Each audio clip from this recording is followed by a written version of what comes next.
Chapter 4: Merchants, Markets, and Mud. Towns in the Middle Ages.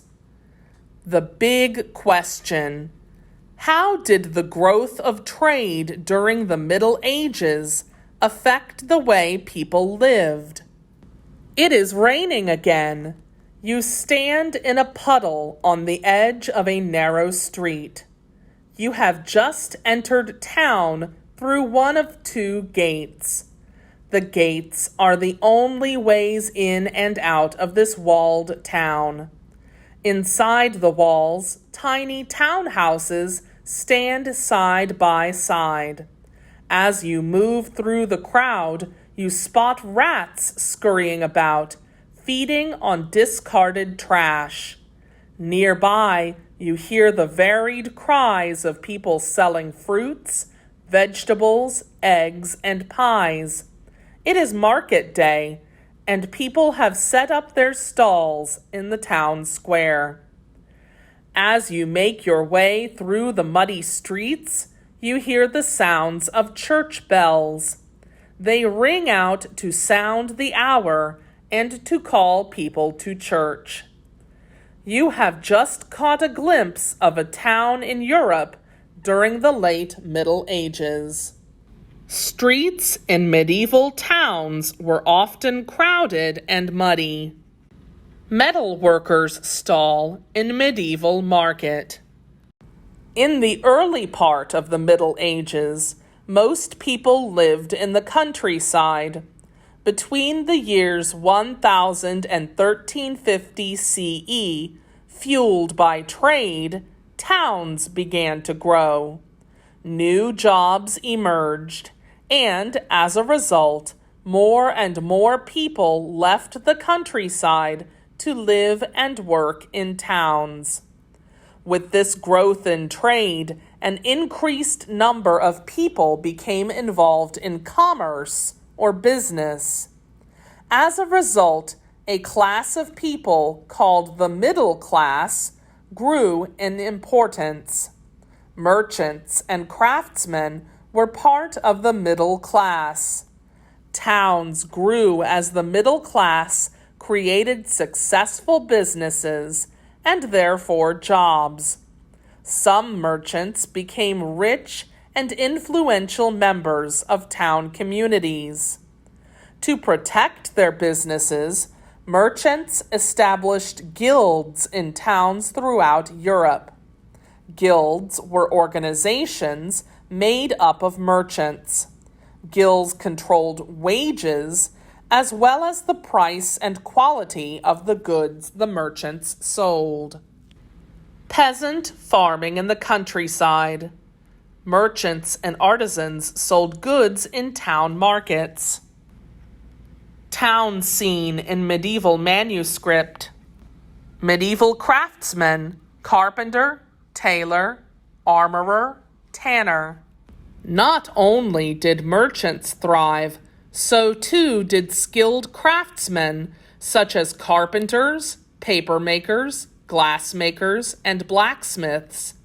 Skilled craftsmen were also important members of town communities. They made and sold their goods in the towns in which they lived and worked. Just like merchants, skilled craftsmen protected their businesses by forming guilds. Only highly skilled craftsmen were invited to join these guilds.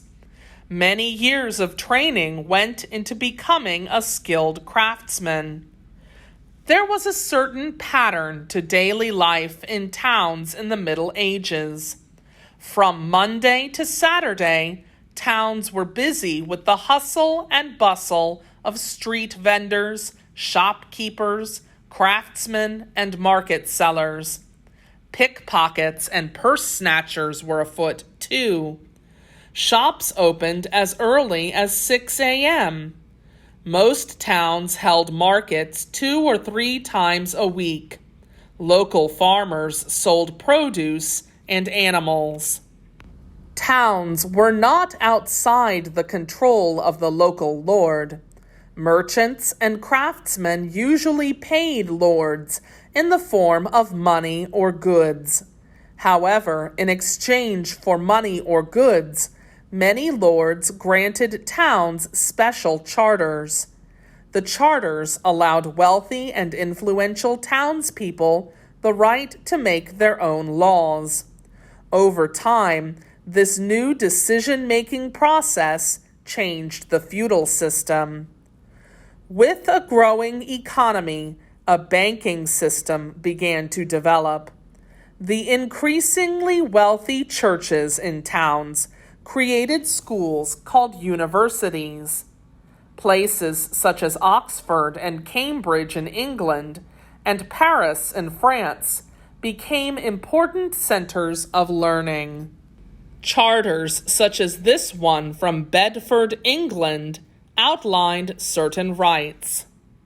Construction on the chapel at Oxford University's Merton College began in the 1200s. It was not long before many European towns and cities became terribly overcrowded. People lived in small houses crowded together.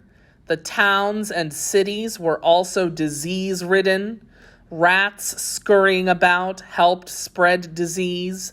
Unless you lived in a castle, you did not have a toilet inside your home. Instead, people used chamber pots and threw the contents into the streets. Local water supplies, polluted with the waste that was discarded daily, carried disease. Sickness and disease were common. The Black Death spread easily in such conditions. As they did in the countryside, people in towns cooked on small fires inside their homes. Fires frequently broke out and were difficult to control. Townspeople were required to keep buckets of water outside their homes, just in case. Many middle-aged towns were walled. People entering or leaving did so through gates. Often a toll or fee was charged to enter a town. A toll collector stood at the gate to collect the fee. The tolls were either paid in money or in goods. Gates were designed to keep criminals out, or, if necessary, to lock criminals in so that they could be caught. There was no organized police force, but instead there were watchmen. Any member of the public could be asked to help catch an escaping criminal. The town gates were locked at night when the curfew bell sounded. Rats spread disease in towns. Fires spread quickly in medieval towns. Originally, curfew bells rang to inform those in the taverns that it was time to leave. However, they soon became a signal to everyone that it was time to go home. If you were an apprentice craftsman, just like the boys who go off to train to be knights, you too are sent away at an early age. Your family arranges your training. You must live in the home of a master or highly skilled craftsman. It is unlikely that you will return home again during your apprenticeship years. This gate leads into the town of Besalú, Spain, built in the 1100s. Apprentice blacksmith assisting his master. Your training will take many years to complete. You will not receive payment for any of the work you do. During this time, you are part of your master's household. You live in his home or shop. You usually eat with his family. Your new family provides the clothes you wear. Even if you are homesick or sad, you have to obey your master. After a specified period of time, You advance from being an apprentice to becoming a journeyman. As a journeyman, you are paid by your master each day for your work. Usually, you continue to work for your master as an employee. After several years as an employee, you might take the next step in your career. You might be ready to submit a piece of your best work, called your masterpiece, to the guild for approval. If the guild accepts your work, you finally become a master craftsman. You might even be able to open your own shop with your name above the door. A journeyman blacksmith continued to work for his master. A master blacksmith might open his own shop. Women in the Middle Ages. Women in the Middle Ages had few legal rights. However, a small number of women in positions of power had significant influence. For example, women who became queens were often in a position to advise their husbands and sons, the kings and princes. A lord's widow who did not have sons could manage her deceased husband's land and make important decisions. Women could become skilled in a particular craft, and some trained to be merchants. Other women joined the church and became nuns. Many women worked alongside their husbands in the fields. Regardless of whether they were part of the privileged class or were serfs, as important members of their households, women managed their families' daily needs. Two interesting women from this time period were Empress Matilda and Abbess Hildegard of Bingen. Empress Matilda lived during the 1100s and was the daughter of King Henry I of England. She was involved in leading an army against an English king. She escaped capture and went to France. She was also the mother of King Henry II of England. Abbess Hildegard was a writer and composer who lived during the 1100s. She wrote about many different subjects, including philosophy, science, and medicine. She also developed an alternative English alphabet. Abbess Hildegard of Bingen. Empress Matilda, daughter of Henry I of England.